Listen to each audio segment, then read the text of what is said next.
I was initially going to make this video only about Jim Rutherford, going over the comments he made when conversing with Rick Dhaliwal, as well as the things that he said on the Daily Face-Off Rundown show with Frank Saravalli and Gregor. But I was planning out this video before Bruce Boudreau went over onto Sportsnet 650 on Canucks Central and had himself an interview that, in a way, kind of contradicts a lot of the things that Jim Rutherford said publicly as well. So let's talk about the Vancouver Canucks head coach, let's talk about the Vancouver Canucks president of hockey ops, and talk about their two differing sides in this entire discussion as to where the Vancouver Canucks go from here. So I want to go in chronological order and start off on May 16th, because 2 days ago, we had two pretty prominent interviews done with Jim Rutherford. First, as we said, it was Rick Dhaliwal, who had talked to Rutherford directly, and then we had the Daily Face-Off show with Frank Saravalli, where Rutherford was indeed a guest. Let's go over onto Rick Dhaliwal's Twitter account and read all the things that he had spoken with when it came to the Canucks president of hockey ops. I just talked with Jim Rutherford. He says he is very happy Bruce Boudreau is back. Says he'll talk with Patrick and Bruce about the coaching staff. The conversation then shifts to analytics, and Rutherford says that analytics are a part of how decisions are made. It is also about what we see and what the group thinks. Analytics are not the final way we make decisions, though. He also said that some of the changes to the training staff were under observation before Rutherford and Allvin got there. They also talked about Andrei Kuzmenko, saying they'll give it their best shot, see where it goes. We have given him the reasons to come to Vancouver. By the way, if you are looking for the latest scoop on the Kuzmenko story, we had been making videos the entire time, every time a new update was released. Rutherford said this about the playoffs. It is confirmation on what we need to do. Play with structure. You cannot win playing wide-open hockey. I still like a lot of the things that we are doing here. This quote is really interesting to me, because if you remember what Rutherford said earlier on, after the season concluded, he pretty much said that the Vancouver Canucks have one of the worst breakouts in the NHL. When it comes to the defense either passing it up to a guy in the neutral zone, flipping it out to a guy in the neutral zone, or carrying it out themselves, Jim Rutherford said that the Vancouver Canucks were one of the worst teams in the NHL in that capacity, and it's something that he wants to go out there and improve via, looking at analytics, seeing which players are good at that type of thing, and acquiring them for his team. He talks about Brock Boeser, talking about how there are conversations still going on with the agent and how they're continuing to work on that. He also talked about JT Miller and how the final decision on Miller does not have to be made until the trade deadline, but we will know more this summer. This was a big interview, and it's why I was like, yeah, let's go out there and make an entire 10-minute video about Rutherford and the comments he made, and if we go over onto Taj's Twitter account and read what Rutherford said on the DFO show, there's even more conversation fodder to be had here. When asked about extending JT Miller on the same day, May 16th, President of Hockey Operations Jim Rutherford says the club will know where they're at on those situations by the time the draft rolls around. So there you go, a little bit of a timeline right there. Rutherford already said earlier on in the offseason that he feels that if the Canucks and Miller's camp cannot come to an agreement, Vancouver will have to make a non-emotional decision and trade him away for picks. The fact that he was so blunt in saying that earlier on in the summer excites me. Let's go over onto what else Rutherford said. We don't really have any young right-shot D-men. We don't have any young center coming. Those will be some of the things we'll focus on. Whether we can do it this offseason or if it takes another year or two, but that's a priority that we have. And, yeah, he's not wrong. I mean, Jet Wu is a right-handed defenseman, but, aside from that, who else is there? That is young, of course. I'm not talking about Myers and Poolman and all those guys. Young centers, I mean, Linus Karlsson is supposed to be pretty alright, but he's not really the bee's knees, top of the crop when it comes to prospect tiers now, isn't he? The Vancouver Canucks, ever since the graduations of Höglander, Pettersson, Podkolzin, Hughes, Boeser, etc., they have had one of the worst prospect pools in the entire NHL, simply because all their young guys are already on the team. Rutherford also said that he wants to be in a position to take advantage of teams that have to get rid of players to get under the cap, but the Canucks won't be able to do that if they can't clear cap space themselves. Yeah, there you go. Thank you, Jim, right? He then is asked by Gregor if they can look at the time period Bruce was the coach and say that's more of a reflection of the team than the first part of the season. And Rutherford said, no, I don't think you can.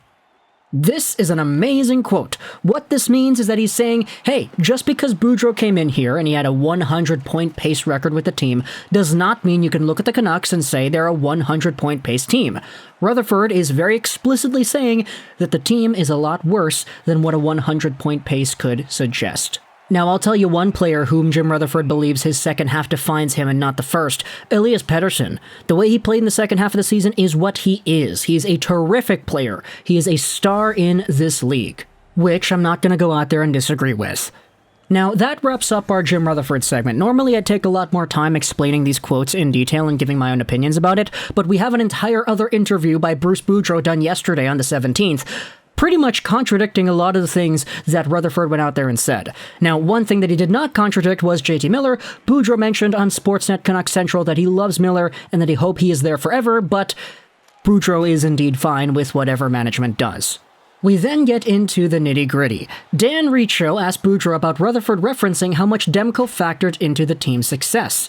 Now, before we proceed, Rutherford did say that the only reason the Canucks were as competitive as they were was because they had an elite world-class goaltender in Demko. The implication is, if they had subpar, average, below-average goaltending, they would not have had the same record in the slightest. Boudreau says to that idea, I don't know. It's a point of contention. I agree we rely on the goalie, but every team relies on their goalie. We had some deficiencies in other places. I sort of poo-poo the assessment your goalie kept you in it and everything. Demko was great, but I've never seen a team that was any good that didn't have a great goaltender. And you gotta remember that Jim Rutherford was the guy that said that assessment in the first place, and that isn't the first quote that Boudreau has that is sort of contradicting what Rutherford said. We may not have had the best entries or zone exits, but we were a top 5 defensive team in the league, so we must have done something else right, he says. And this Taj tweet at the end, by the way, blessings to Taj for going out there and tweeting all this stuff out. He says that these guys, Rutherford and Boudreau, have the exact opposite opinion on some of the biggest topics about the team. I'm guessing Boudreau hasn't still met with the management, but they'll probably get him in line at that time. It's still pure comedy in the meantime. And yeah, that's kind of why I decided to shift this video from a Rutherford interview going over the trading scenarios with Miller and Besser and all them, and trying to incorporate Boudreau into this conversation too, because during the entire time period where we didn't know if Boudreau was actually going to come back, a lot of the rumblings that we heard from people in the media and people in the know was that there was somewhat of a difference in philosophy in terms of what this team should focus on and where this team is at. Obviously, Boudreau is going to go out there and talk about his team in a positive way, but Rutherford going out there and saying the complete opposite is quite interesting as well. Rutherford saying, hey, our zone exits were some of the worst in the NHL based off the analytics, and Boudreau going out there and saying the opposite. Hey, even though we might not have had the best exits, we were still a top 5 defensive team, so what gives? Rutherford says the goaltender bailing you out is a sign that the team is not good enough, and Boudreau is saying, yeah, well, what good team doesn't have a good goalie? It's so weird, isn't it? Especially if you're on Twitter.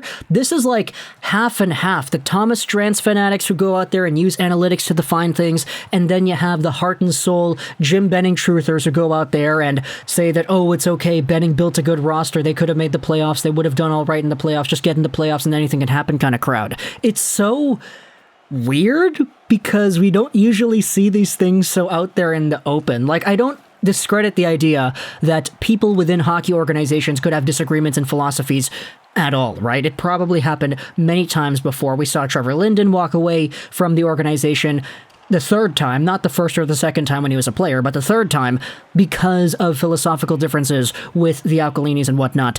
And now you have yourselves different management, different coaching, and they're sort of going out there with a difference of opinion that is noteworthy to the point that I feel like it's necessary to make a video about it here on YouTube. So talk to me in the comments all your thoughts about the Vancouver Canucks, Jim Rutherford's perspective on the team not being all too great, and Bruce Boudreau's differing perspective saying that the team is better than what they're given credit for. Rutherford is saying that, hey, Bruce Boudreau's tenure with the team, where he had a 100-point pace, that is not defining the team. The team is not a 100-point team just because they had a 100-point pace stint when Boudreau was around. Boudreau's going out there and saying the opposite. Hey, we still did some things pretty all right, despite all the criticisms. So you can let me know in the comments what your thoughts are. Whose side do you lean on more in this situation? Because I'm telling you, man, I do love myself some good analytics, but there's no denying that the Vancouver Canucks this season were pretty fun to watch, so I can sort of see both sides and both angles. It's just, I don't really want to go out there and choose one or the other because I very much like watching this from an objective standpoint. So, tell me in the comments all your thoughts about the Vancouver Canucks. Boudreau, Rutherford, these comments. I hope you enjoyed this video. And bye.